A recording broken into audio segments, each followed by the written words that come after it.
Jokowi itu alumni 180 yang sebenarnya tidak lazim gitu kan, bahwa ada alumni kok masuknya alumni itu selalu akhir gitu kan, saat wisuda ataupun keluarnya.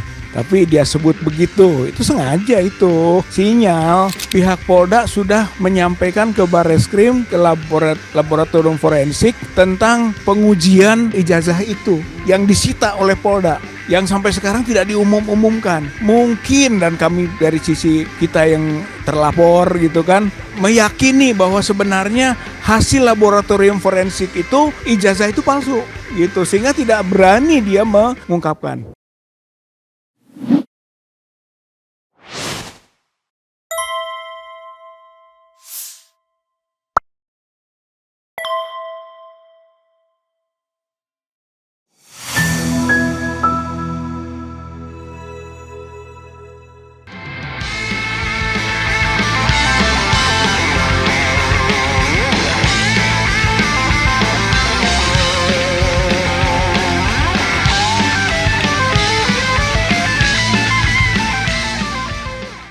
Assalamualaikum warahmatullahi wabarakatuh. Sobat RH sekalian dan sobat-sobat lainnya ya, karena ternyata tidak hanya RH Channel yang memuat ini, tapi juga beberapa channel lainnya. Mudah-mudahan kerjasamanya selalu berada dalam lindungan Allah Subhanahu Wa Taala. Ya, saudara sekalian, saya bersama dua ini ya. Kalau RRT tidak ada RRT, paling tidak ada RRM. Kalau RRT itu adalah Roy Rismond dan Dr. Tifa, maka RRM itu adalah Rizal Fadila, Refli Harun dan Medi Juniarto. Dan Medi sebenarnya Om Medi pakai tuan RRT juga. Ya, saudara sekalian, kita akan bertanya tentang dua ijazah ini. Pertama, kita tahu bahwa ada perkembangan terbaru, yaitu ijazah yang diteliti Roy Suryo dan kawan-kawan, termasuk Rismond dan Dr. Tifa, adalah ijazah yang ternyata diserahkan kepada KPU Solo 2010, KPU DKI 2012, KPU Nasional 2014 dan 2019. Itulah ijazahnya. Mau fotokopi mau kagak, tetapi tidak bisa disangkal bahwa itulah ijazahnya. Oke. Apa yang akan dikomentari Kang Rizal? Tapi di sisi lain, para pendukung Jokowi makin kencang agar kasus fitnah dan lain sebagainya ini segera ditindaklanjuti dengan proses penersangkaan, terutama untuk RRT, termasuk penangkapan dan penahanan.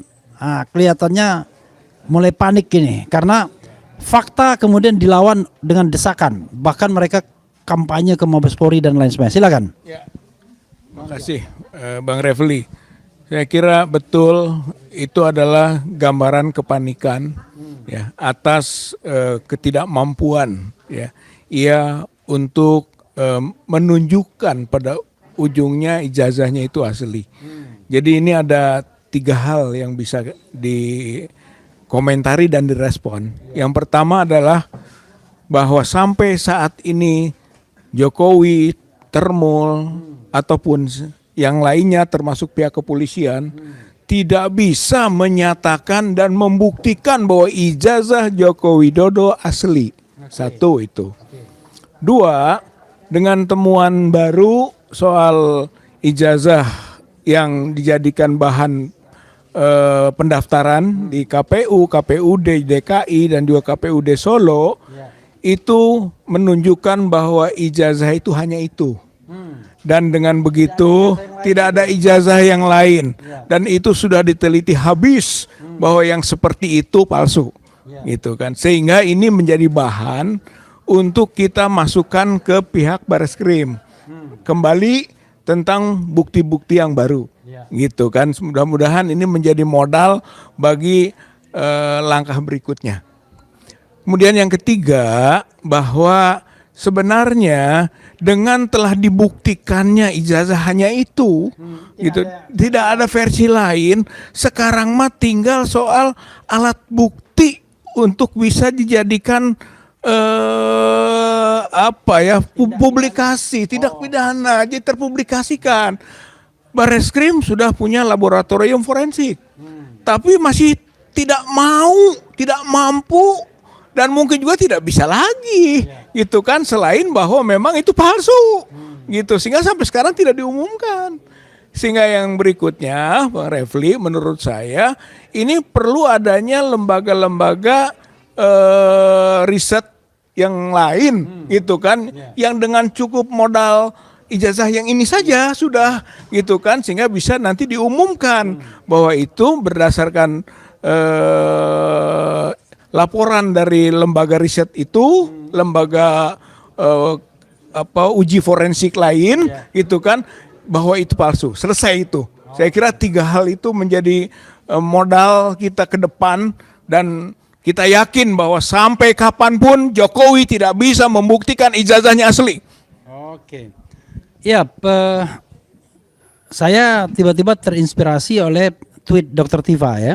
Dia tidak ada di sini, yang mengatakan soal sambutan Rektor UGM Ova Emilia pada acara Dies Natalis ya 17 Oktober lalu.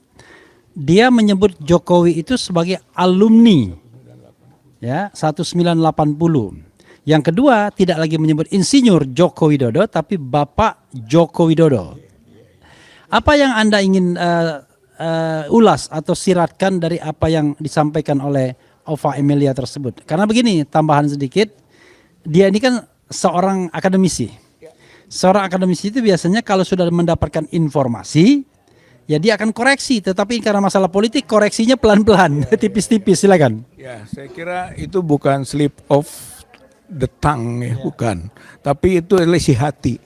Kalau menurut saya, bahwa apa yang dikemukakan itu juga sekedar informasi kepada publik, gitu kan, yang disebut tadi koreksi, atau itulah sebenarnya isi hati saya, bahwa Jokowi itu alumni 180, yang sebenarnya tidak lazim, gitu kan, bahwa ada alumni kok masuknya, alumni itu selalu akhir, gitu kan, saat wisuda ataupun keluarnya. Tapi dia sebut begitu, itu sengaja, itu sinyal, gitu kan. Kemudian juga dia tidak menyebut insinyur misalnya, berarti dia sudah memberi sinyal juga, begitu. Saya kira ini harus kita kejar maksudnya.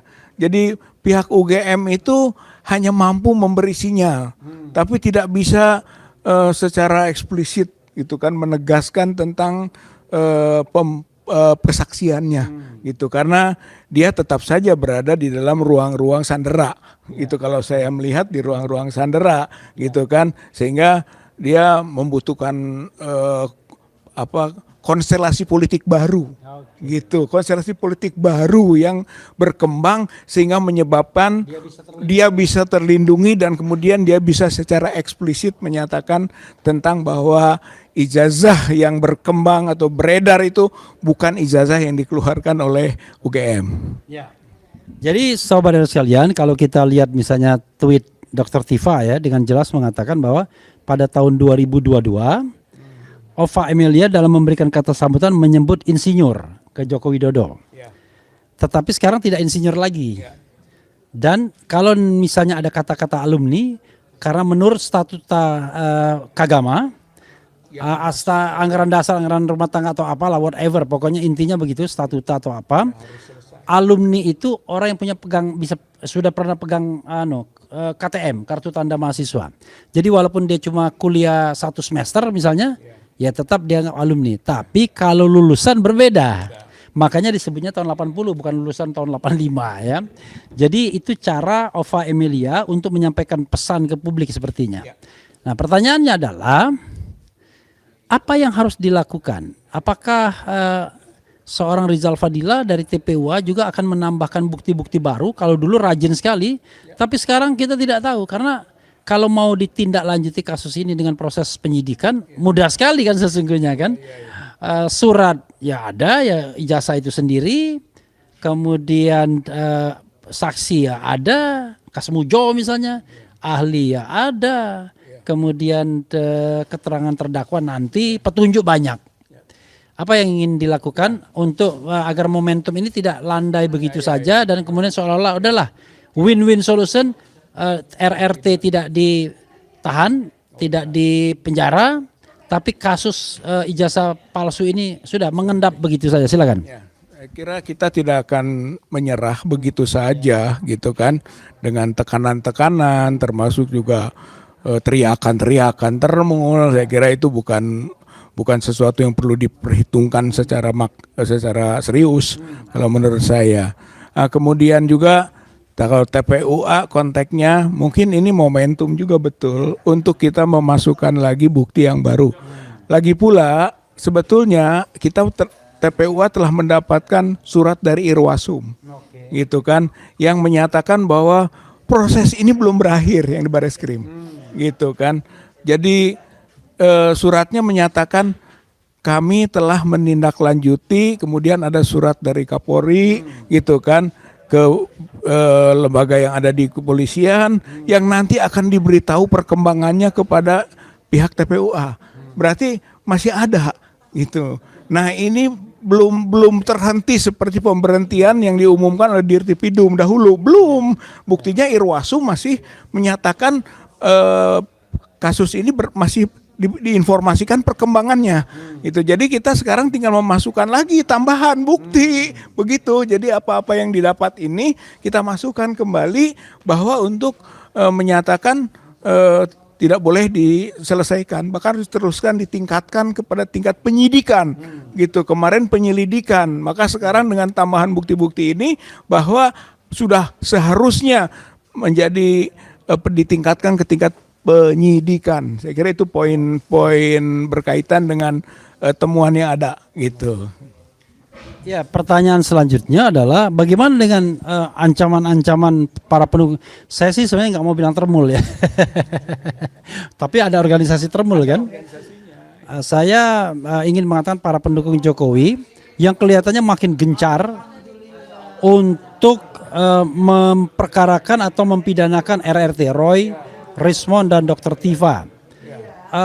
Bahkan demo segala ke Bareskrim ya kemarin.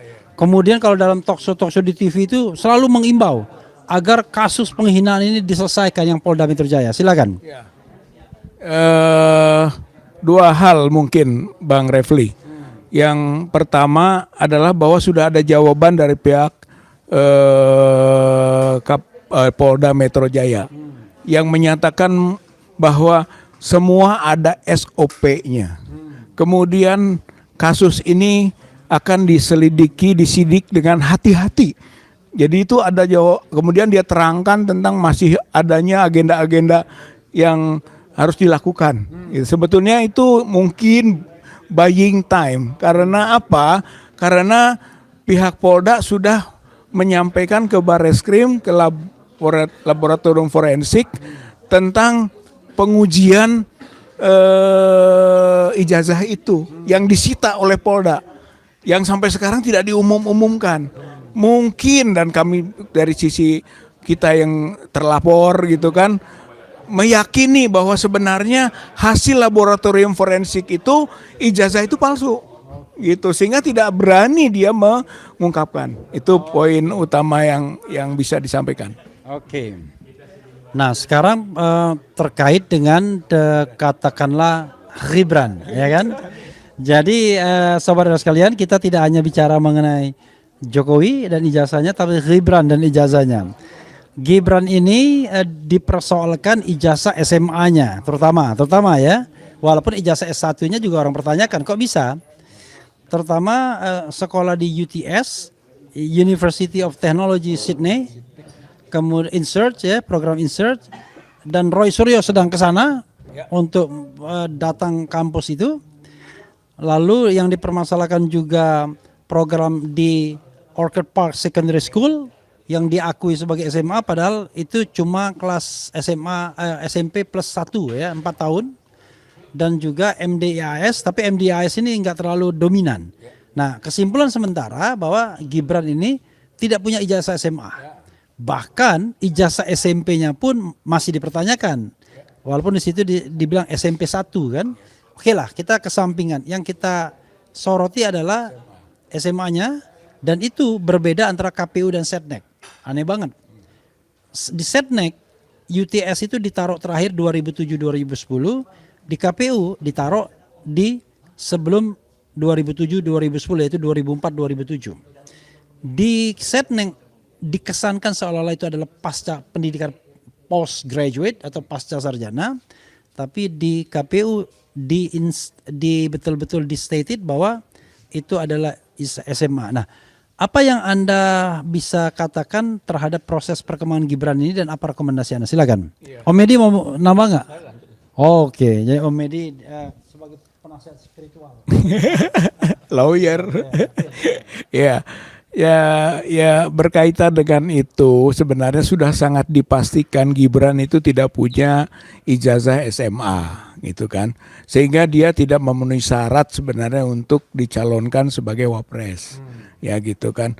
Untuk tingkat kesetaraannya juga dimasalahkan gitu. Bahwa ada surat keterangan yang disebut penyetaraan UTS Insert yang grade 12 dengan SMK itu. Tapi kalau kita lihat di situ, kalau lihat di surat keterangannya itu menyelesaikan gitu kan grade 12 di UTS Insert itu ya, yang dinilai itu kan dinilai memiliki pengetahuan yang setara gitu kan dengan SMK di Indonesia. Jadi yang di situ yang bukan soal ijazahnya yang setara, tapi pengetahuan yang setara. Jadi sebenarnya pihak KPU itu tidak boleh menerima surat keterangan begitu, karena itu bukan surat penyetaraan ijazah. Bahkan tidak ada bukti di pihak Dikdasmen, Kemendikdasmen yang dulunya Kemendikbud itu ada diploma, ada sertifikat, ada ijazah, tidak ada itu. Makanya tidak ada penyetaraan ijazah. Yang ada adalah keterangan yang dinilai keterangan berpengetahuan setara dengan tamat SMK. Kalau pengetahuan itu bukan dalam bentuk dokumen itu. Jadi sebenarnya KPU itu tidak boleh menerima. Jadi sebetulnya gitu kan dokumen ini tidak sah gitu, dan itulah yang kemudian menjadi alas hukum gitu kan bahwa Gibran cacat akademik dan dia sekarang bisa dimakzulkan dengan itu gitu. Agak berbeda dengan ketika kita mengkritisi soal putusan MK 90. Itu mungkin dalam satu paket ya dengan Prabowo. Kalau sekarang yang soal ini itu dalam 7A itu masuknya adalah tidak lagi memenuhi syarat gitu. Jadi sudah bisa dimakzulkan sendiri gitu kan dengan kecacatan akademik ini, dengan temuan baru lagi gitu kan soal keterangan yang disebut penyetaraan. Padahal itu bukan penyetaraan ijazah, itu penyetaraan pengetahuan yang sangat kabur. Sehingga nampak kita duga pada waktu itu 2019 itu bisa saja Kemendikbud ditekan. Kemudian kalau menyalon wali kota, kemudian dikeluarkanlah itu, tapi masih dibuat samar itu, baru ketahuan sekarang. Jadi kalau menurut saya sudah sangat jelas begitu bahwa pasal 7A Undang-Undang 45 berlaku sekarang bagi Gibran, bisa dimakzulkan dan harus dimakzulkan gitu. Oke ya. Sahabat RO sekalian, apalagi ada Kang Rizal mau ditambahkan lagi sebagai closing statement. Tapi intinya adalah ya, nanti kita akan tunggu perkembangan dari Mas Roy Suryo yang hari ini sudah di Sydney. Mudah-mudahan dia bisa menggali informasi sebaik-baiknya, karena kalau kita bicara tentang UTS ini, ada yang mengatakan Gibran itu 3 tahun, 2004-2007 paling tidak menurut KPU. Ada yang mengatakan dia 3 tahun, tetapi 2007-2010 paling tidak menurut Setnek. Tapi menurut mereka yang mengantarkan Gibran, namanya Ihsan Katwande, Gibran mengaku cuma 6 bulan saja di sana. Dan akan kita lihat ya, apakah itu sejenis kuliah Inggris saja atau bukan kuliah, kursus Inggris saja, ataukah dia foundation atau apa yang bisa disetarakan dengan kelas 12 di SMA di Republik Indonesia ini. Oke, tambahkan. Ya. Saya kira apapun hasilnya gitu kan, konteks itu soal grade 12 gitu kan, yang orang boleh sebut apapun itu, jelas itu tidak ada diplomanya. Itu tidak ada ijazahnya, itu tidak ada sertifikatnya, itu yang tidak bisa disetarakan gitu. Karena tadi bentuk surat keterangan dari Dirjen Dikdasmennya sendiri bukan penyetaraan ijazah, tapi penyetaraan pengetahuan. Itu beda itu. Jadi sebenarnya yang UTS Insert ini mau disebut bimbel, mau disebut sebagai persiapan gitu kan menuju ke universitasnya, itu pokoknya tidak bisa dibilang, emang tidak ada ijazahnya, apa yang mau disetarakan dalam pedoman yang dibuat di Dikdasmen gitu kan, itu jelas harus dilampirkan dengan ijazah, diploma, sertifikat gitu, dan itu yang tidak ada.